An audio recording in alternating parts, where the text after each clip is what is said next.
આપણે કન્ફ્યુઝન અનુભવીએ છીએ શેમાં? તો એલ્ડર, એલ્ડેસ્ટ, ઓલ્ડર અને ઓલ્ડેસ્ટ આ બધું ક્યારે વાપરવું? ઘણીવાર આપણે સંબંધોમાં પણ ઓલ્ડર એવું વાપરી દઈએ છીએ, પણ એ રોંગ છે.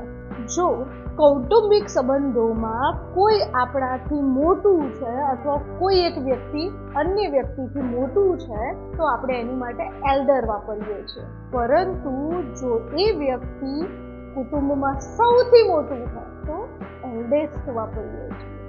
જેમ કે he is my elder brother, he is my elder brother, એ મારો મોટો ભાઈ છે. અને he is the eldest brother, એ સૌથી મોટો ભાઈ છે.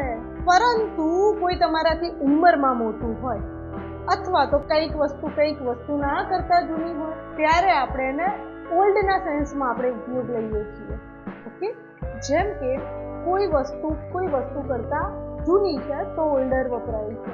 અને કોઈક વ્યક્તિ કોઈકના કરતા ઉંમરમાં મોટું છે ત્યારે પણ ઓલ્ડર વપરાય છે.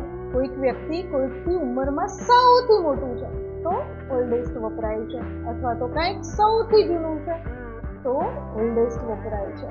જેમ કે યુ આર ઓલ્ડર ધેન આઈ, તમે મારા કરતા મોટા છો. This is the oldest book, આ સૌથી જૂની ચોપડી. તેને ઇન્ટરેસ્ટિંગ થઈ ગઈ ને કન્ફ્યુઝન દૂર? તો આવા મજેદાર વિડીયો જોવા માટે સબસ્ક્રાઇબ કરો, વિડીયોને શેર અને લાઈક કરી દો.